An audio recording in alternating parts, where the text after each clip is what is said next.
Hey, welcome back to another episode. Glad that you could join me. A couple of months ago, I was reading a book called White Knuckle Love. It was sent to me. It was a memoir.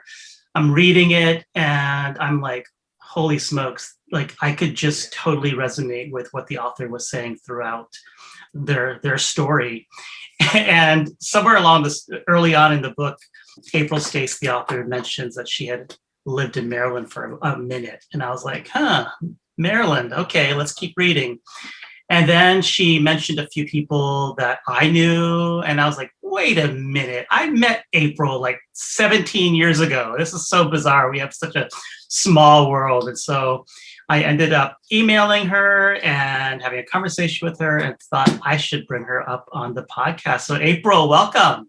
Thanks. So good to be here. It is great to see you. It's such a small world because I was very involved with Cedar Ridge Community Church. That was like 1.5 miles away from my church in Burtonsville, Maryland at one point. And we know several of the same people. So as I was reading your story, I felt like I knew you much better than I do know you. I kind of feel like we're besties now. So let's just start from the beginning. You had this like dream job.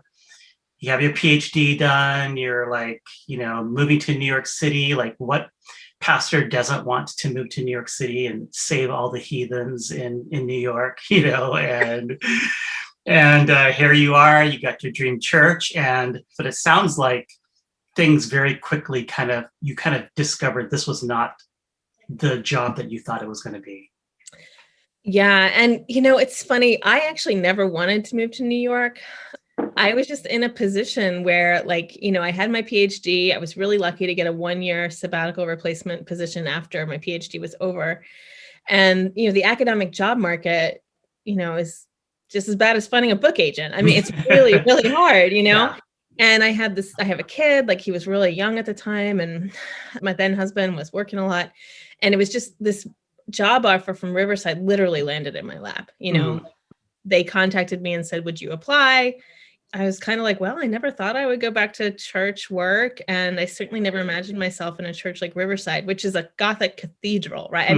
It's so established and it has a very cool background. Like Martin Luther King spoke there, all kinds of social justice stuff. It was really like a move, I want to say out of kind of desperation, but it also was probably the first time that I was like, wow, I have a real job. Like a job with a salary that I could actually save for my kids' college. And, I was kind of half excited, I think, because everyone else was so excited for me. Like our common friend, Brian, just talking about what a good move this was for me. And how this could help me do more of my work and stuff like that. But it became just really apparent. I was just miserable from the first day, to tell you that. And there's so many reasons behind that. But I think the reasons that are important to the book and to my story is just that that's not my call. To be in a big established church like that. And, it's just not. So how long were you there for? Because I'm trying to figure out from the beginning of starting there to your last day, how long did it last? Less than a year. Yeah. Okay. Yeah. That's not in the book for a reason. I have a lot of shame about that. Okay. Well, it's so interesting because when I was reading your book, there was a lot of similarities, and I have this saying that's really rude, and I've always thought it's true until I started doing it, and that is, you've heard that saying, "Those who can't teach." You've heard that saying. I go further, and I go, "Those who can't teach chaplain hospitals." It's like, chaplaincy is like not for me. When I left Canada, I had probably well over 1,000 books in my library, and most of them were used for my doctorate. And I was like, you know what? I don't need any of this stuff. I left all my books behind. I came back, and what's so funny is out of all my books, they were like marketing, business, nonprofit leadership, and there was one sliver, literally maybe 10 books on counseling. And that's it. That shows you how interested I was in that topic. And after I lost my job, I started taking CPE units and started taking courses, started being a chaplain. And now, I'm a chaplain and I'm a bereavement counselor. And I'm like, holy smokes, this is exactly what I needed to do. But it took me forever to figure that out. So as I was reading your book and kind of seeing your journey, kind of going, well, I don't got anything to do, but I gotta like make ends meet, and I guess I'll do a chaplain gig, and let me find something else. I really related, to your story. You write so exceptional, so beautiful. You're so compelling. Tell me about your chaplain experience. Like, you did it, and it sounded like partly you did it for the money, partly because you needed a gig. What did you learn from that, and how did you grow in that area? Oh, it's really hard to even put that into, an answer to a question, because it was life-changing for me. And you're right. I started my first unit of CPE literally because, it had been maybe a month or two since Riverside ended. And I was kind of like, what am I going to do? And so, I was applying for everything I could find. I was applying for teaching jobs. Just like every single thing I could find, I was applying for, because oh my God, I was living in New York City, like an income, Yeah. And every like website I saw that was like, kind of what to do when you're between jobs. One of the things it always said was like do some professional development.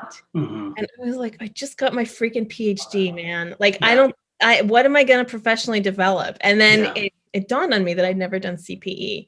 And actually, like I had really wanted to. Like when I started seminary, I saw myself as a chaplain, like that kind of one-on-one work. But then I kind of got into like the academics and, it just other things kind of took its place. And so I thought, well, I'll just apply. And, if I don't have a job by then, honestly, it was very pragmatic. I was like, at least it'll help me like grow a network here that maybe will lead to a job eventually, right? And then I learned about the residencies, and you could apply for residency, be paid for a year. They pay you $30,000 in Manhattan, which I was going to say they claim they pay you, but it's really not. Yeah. Maybe 30,000 is fine in like Lancaster or whatever, but oh my God, Manhattan? It's a joke. So I started, I think I went in really feeling like I've been a pastor for a while. I had trained as a crisis counselor in college. I really kind of felt like I'm good at this already. Like I'm going to be in here with a bunch of seminarians, and like, I know what I'm doing. Like I can work a hospital room, whatever. But that first unit was so transformative for me. And I think it was more than anything else, it was the truth telling, like where you're sitting with other people who are also caring for the ill, caring for people in the hospital. And I had my supervisor is this wonderful, very direct Israeli immigrant named Yael. And I remember she was kind of like an old school CPE person. For anyone that's CPE, like this kind of like a baptism by fire kind of. Right? And the first day she had us go around and tell each other what our first impressions were of each other. And it's such on the one hand, it's like, so who cares? On the other hand, like that takes such guts, and here to get that kind of feedback on how I was coming across and presenting, I can't even remember the last time I got that. And it just grew from there, right? Just this like bare knuckle, like just completely no fear kind of feedback to each other, to the point where at the end, I remember at the end of the unit, like when we were evaluating each other, this one person said to me something like, well, I think sometimes like you can intimidate other people. And at that point I had done so much work. I was like, I can hear that. And I also kind of don't care, because I am who I am. And if I intimidate you, that's on you. Right. And I had always carried such shame about my gift set, because I knew that I could intimidate people. But just that kind of real brave feedback, I think that was so life-changing about it. Yeah. One of the reasons why I avoided going into CPE for years is because I knew they were going to like drum up your past and drum up your, like all your like junk. And I was like, I see a therapist. I don't need to do this in a group setting, So all of a sudden, like you're in CPE, you're doing this self-discovery, and you're now coming out publicly as gay. To me, I'm just frightened for you, because I'm like, oh no, this is going to like unpack so much of the psychosocial work that you have to do. So how did that impact your journey, and what did you learn about yourself as far as being gay during that period? Well, yeah, my coming out is a really weird thing because I actually came out in college. So back when I was 18 or 19, and then ended up through a variety of okay, that's something I unpacked in CBE. Like, why the heck was I gay and married a man when I was 21, right? So that was definitely something that I had to work on and understand, and continue to work on. I'm not sure it was all, I think it was a summer of like, again, it was just a summer of truth telling. You know, it was me learning how to tell the truth about myself in terms of my sexuality and to live it out that way. And it was a time of truth telling to myself. And one of the things that I found really interesting is you say in your book that on your very first date with your husband, you told him you were gay. So, I mean, you had already kind of acknowledged that side of your life at some point, and then maybe repressed it for whatever reason. So there was a part of you that already knew inside who you really were. Talk to me about just kind of the experience of finally acknowledging and accepting yourself as a gay person. Was there shame involved with it, or was there just more self-discovery? Well, the first time in college, I would say there was like no shame. I didn't go through, my parents were not like all that accepting but they definitely were not rejecting. But honestly, I do think sometimes like not having their support, I think probably, and again, they were not unsupportive, but not having like their active support, I think it really kind of undermined my confidence. And my mother in particular always seemed to like not quite believe me that I was actually gay. And I think, that, it's kind of crazy making, right? Like and you start to believe it yourself. And then I met, my then husband, Nuke, who's actually downstairs right now doing a job interview. Tell him I said hi, because what my listener doesn't know is that as I was reading April's book, I was like, she mentions her husband. I'm like, I know Nuke. And so we both have this like 1 degree of separation, which is so hilarious. Yeah. And so I kind of lost my confidence. And then I met Nuke, who's an all-around great guy. And, our traumas just kind of intersected in ways that you can never understand when you're 18 and 21. We really I felt very alone. I think he felt kind of alone. And we really just, connected in a really important way, I think. I didn't have any other way to understand that besides this is a relationship. But yeah, on that first date, I told him I was gay, and then he told me that he was a Christian. So it was like, and then when we got married, like this was all very much understood, right? Yeah. I understood it as like, it was a worthy sacrifice of myself, right? Like for this person, for this relationship, for all the different ways that we made music together a lot, things like all the different things we were doing, that me sacrificing this part of myself seemed worthwhile. And I have all these Christian models for that, right? Like all of the celibacy of monks and priests and nuns, and and I really just, that's kind of how I held it. It was like, well, this is my version of celibacy. Like it's me redirecting this energy for greater good. And as I got older and older, I got to know some lesbian neighbors, but then I got to know like parents, like lesbian parents. And then I started working for the Episcopal Church, where I got to know a bunch of lesbian priests. And then I got hired at Riverside, where you're totally fine to be a gay minister, right? In fact, you're kind of celebrated. And I had this moment of just like, what have I done to my life? And actually, I saw a young friend, again, someone you would know, I don't want to say their name, but on Facebook, who was talking about coming out. And I was like, she's like 15 years younger than me. Like, oh my God, like oh my God. And so, and like, it's kind of like, once you cross that threshold, it's really hard to come back. And when you start to see, like, I could do all the things I'm doing, and also like, not always feel at war with myself about who I am, about. So could you have, I'm trying to be like, I'm trying to save your marriage now, like 10 years later, but could you have like thought about the idea of being like in a polyamorous relationship? Like, because from everything that you write in the book, you speak so highly of your husband, your ex-husband, and you guys are such good friends. In fact, he's downstairs right now as as we're talking. Could you have kind of, because I know several couples that are on the spectrum, right? So they're gay, but they're married to somebody and they have a deep love for that person and they make it work, but they also have an understanding that they can also have other relationships outside. Would that have worked for you, or did you feel like that would not have been being totally honest to who you actually are?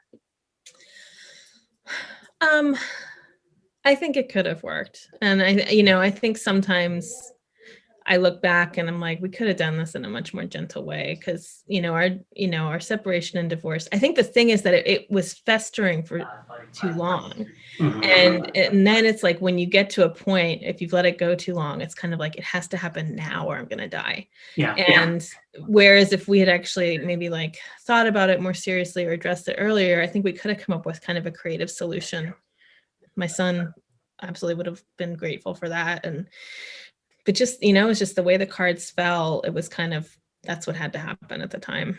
Yeah. And you wouldn't have been able to have met Lou and fall in love with Lou, who is, the love of your life. So I do want to talk about that aspect of the relationship. But before I do want to kind of come back to the idea of you being gay and Christian, kind of have you speak to so many people who are in the same exact situation. So, as an ally, that I'm very heavily involved with a LGBTQIA plus organization. No matter what I say to people, it's never the same coming from somebody who has first world experience, right, from that. And one of the things that I often do is talk and counsel with people who are in the closet, who are trying to figure out whether it's worth coming out to the parents or not. Recently, speaking to a lot of parents who have their kids coming out to them, which is such an interesting thing now because it's so welcome, and it's so it's just such a different world than it was even 12 years ago. How parents are reacting and how they want to be supportive and loving at the same time. So what do you say to a person who's like, I still feel like I'm going to go to hell because I'm gay?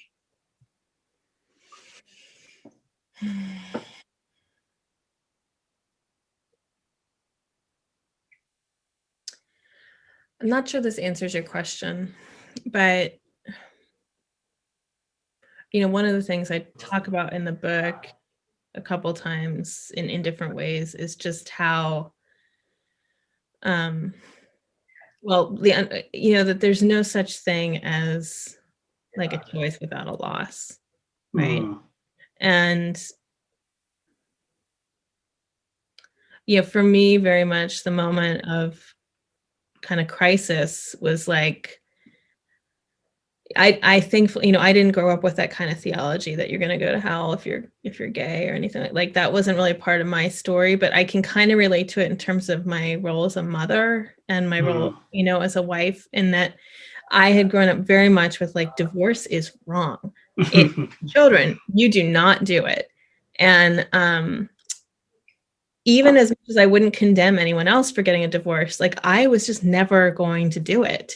Yeah. Because it would hurt my kid too much. And but really getting to a point of like, my life is at stake here. Like I could either be like a not ideal mom or I can be a dead mom. And I think my son would prefer a not ideal mom.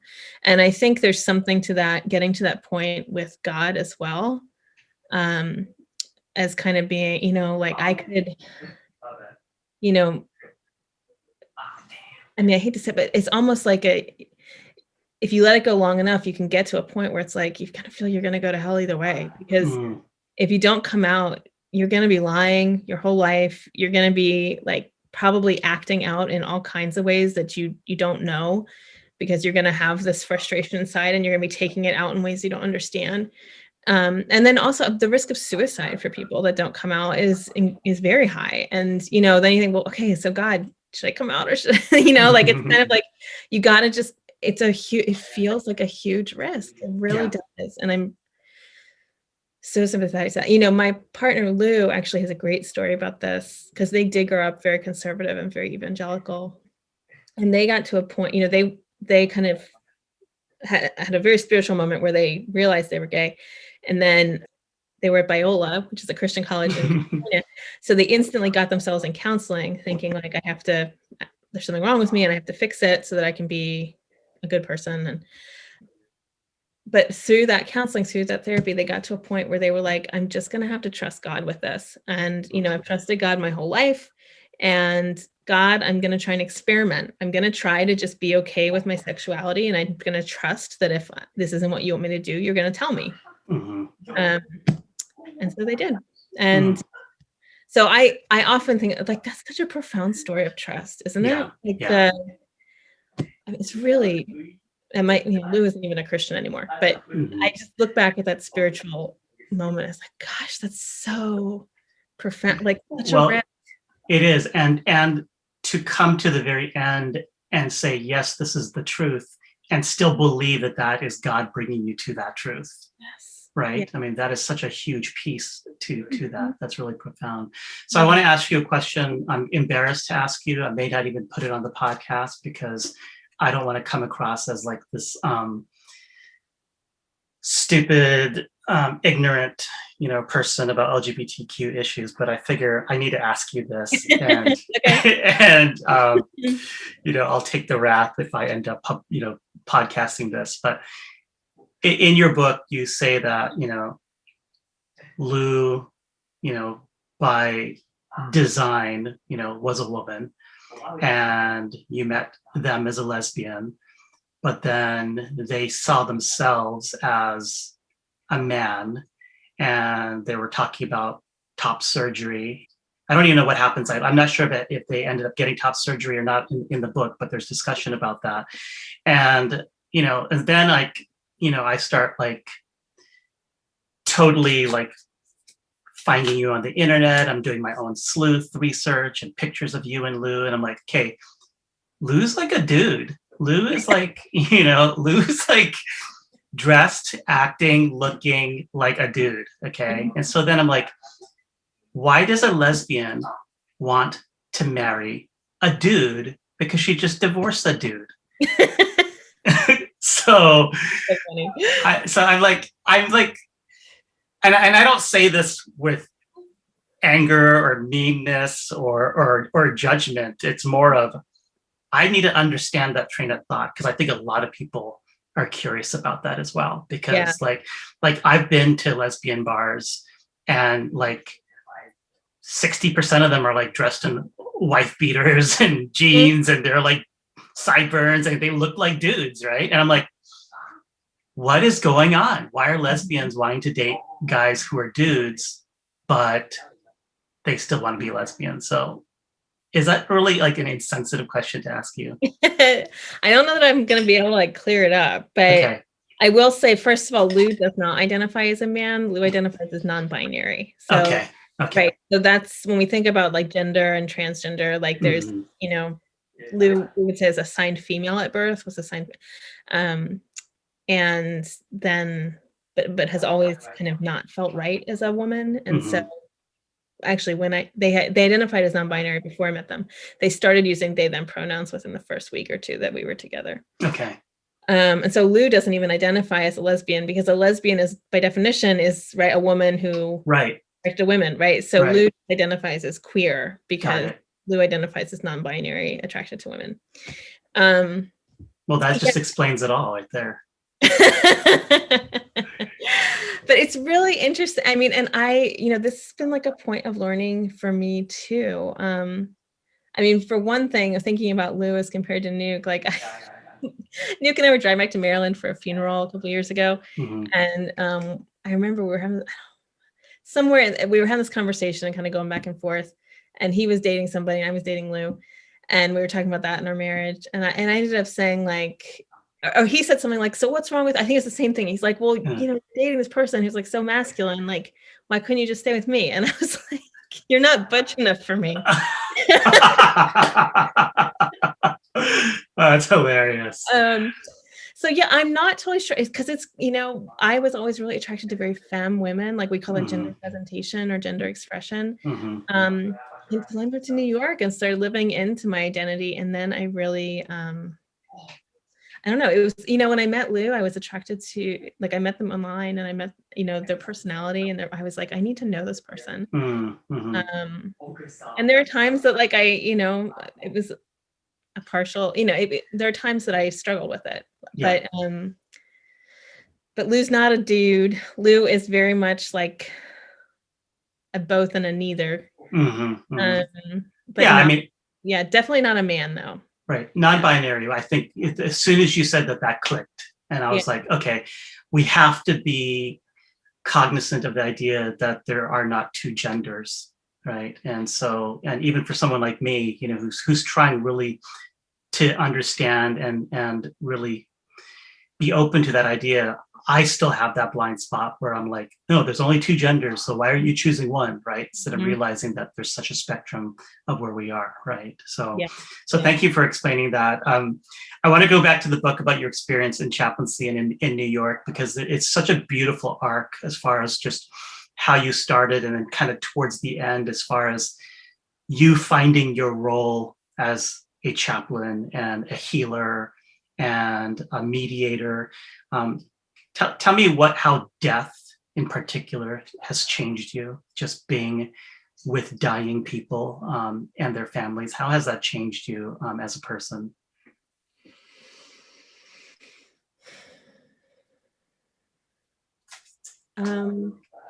It taught me how to live.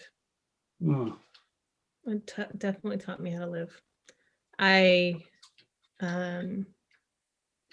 You get to see so many people at the end of their lives, and in so many different ways, as like everybody has a different way of dying. And from, people who have lived on the streets for God knows how long, dying alone and scared, to, the family person who's surrounded by 20 kids and grandkids and cousins, and then everything in between, right? And then I think maybe even more than that, the people who are like, okay, I'm going to die, and who are, versus people who are like just trying to eke out every last second, even if it's like the crappiest second of their life, right?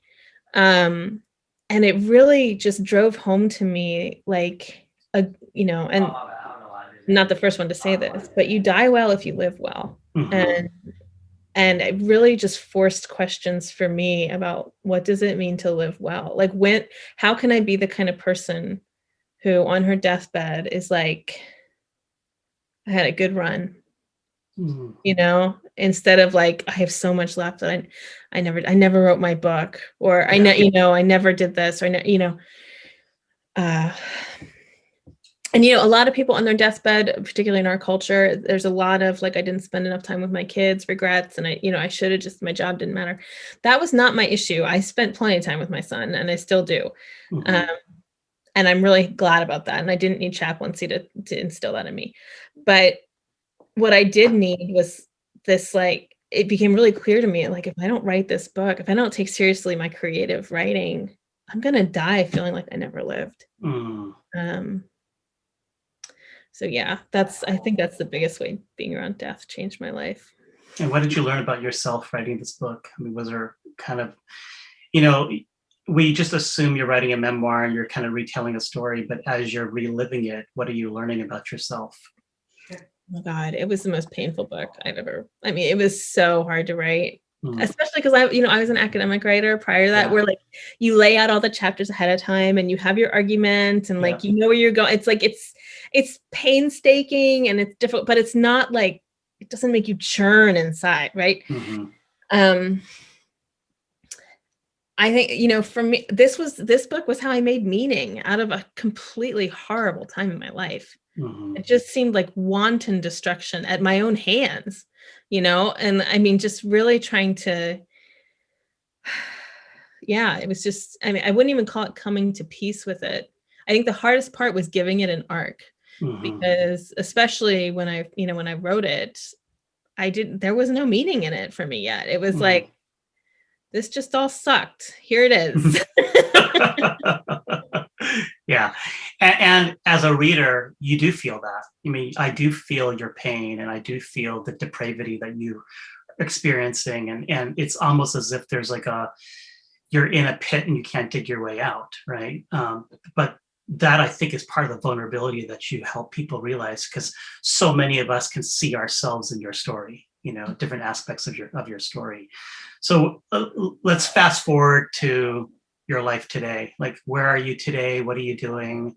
I know you're not chaplaining, and making $30,000 a year anymore. So what's changed since we've read the book? Yes. So, I mean, a lot.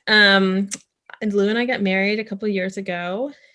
We just moved a couple weeks ago to the Finger Lakes region in a big old farmhouse that has literally everything wrong with it could have wrong. But it's on a bunch of land. It's just beautiful. I have, for the past couple of years, I've been working full-time at a Presbyterian church as a minister, and almost full-time at the General Theological Seminary in New York City. So with the move up here, I'm leaving the church job, and I'm actually staying on and moving to full-time at the seminary, because they're going to be pursuing like a hybrid model. Oh, nice. And then but I really feel like my chaplains, for one thing, I teach pastoral care. So even though my Ph.D. isn't in pastoral care, learned over the course of the residency that I've got some significant gifts in that area and can definitely teach it. So I do that. I also started my own coaching practice, which I think really, I think of it as like a combination between like a professor and a chaplain and a spiritual director, like all the things I love to do put into one. So I started coaching people. So that's really great. Yeah, it is really great. Yeah. It's great to be stable, because man, in that book, I was not, one of the most hard things about that year was just how broke I was, like all the time. Just I mean, you're at this like place in your life, you're like, why am I this old and I'm sleeping on my ex's couch? I know. Right. And so when you look at like how far you've come, it's really kind of an amazing story. I mean, do you see God in all of that? Yeah. I mean, I just feel very grateful.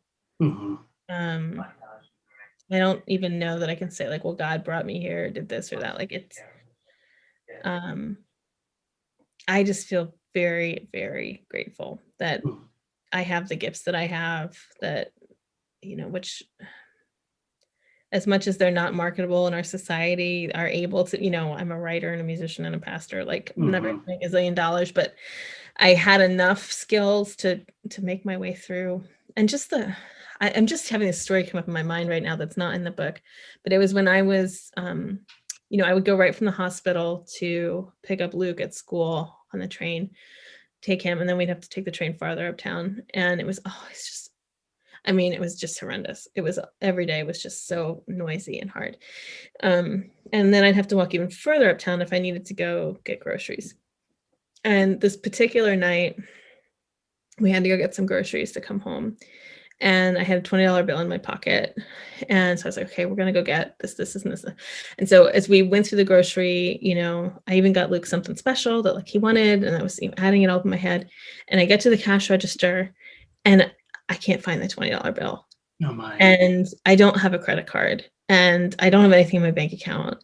And I was just like, I started to panic. Right. And because this is New York, like people do not like to wait. Right. I was just like waiting for people to like yell at me. And I was just like, what am I going to do? I felt at that moment just so like I have been beaten, and at that, this guy next to me who was bagging his groceries was like, here, gave me $20.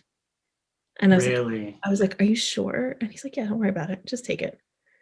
I was like, for him, that was probably nothing. As someone now who's like more financially stable, I would do the same thing, and I know it wouldn't break my bank or whatever. But at the time, it was just like, oh my God, like it was such a relief. And so just little things like that, I'm just so grateful for it. Wow. Thank you so much for sharing that. What an incredible story. There are decent people in this world. Yeah. April, I love the book. It's such a fantastic read. I couldn't put it down. I just kept reading and reading and reading and reading. And I really hope that, I love what you say, because, the book is called White Knuckle Love, but then there's a subtitle, and you don't just end with a memoir. It's called A Memoir of Holding. And I think that's such a beautiful, beautiful encapsulation of your story, to just keep holding on to whatever you can hold on to. Yeah. That's it. And especially, you probably knows, but at the end of the book, I say a little bit about that and the pandemic we've just been through. Yes. Right. That felt to me a very natural ending to the book. And then it was like, oh, all these skills that I developed of just holding, waiting, staying put, right? Like not letting go of myself, of other people, like this is the skill set to get through a pandemic. That's right. And we've all been doing that now for the past year or so, just holding. It's hard work.